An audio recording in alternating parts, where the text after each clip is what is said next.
A reading from the Acts of Apostles, chapter 16, verses 1 to 10.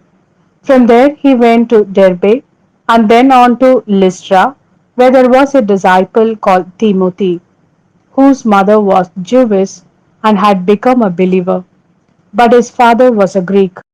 The brothers at Lystra and Iconium spoke well of him, and Paul, who wanted to have as a traveling companion, had him circumcised. This was on account of the Jews in the locality, where everyone knew his father was a Greek. As they visited one town after another, they passed on the decisions reached by the apostles and elders in Jerusalem, with instructions to observe them. So the churches grew strong in the faith, as well as growing daily in numbers. They traveled through Phrygia and the Galatian country, because they had been told by the Holy Spirit not to preach the word in Asia.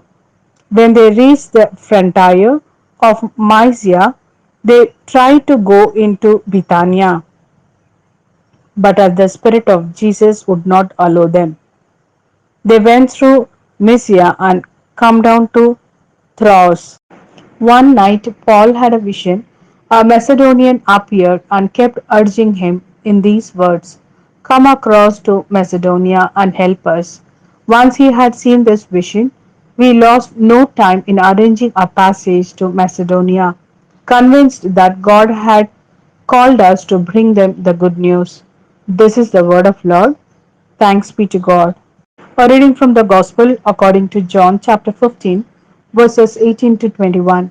If the world hates you, you must realize that it hated me before it hated you. If you belong to the world would love you as its own.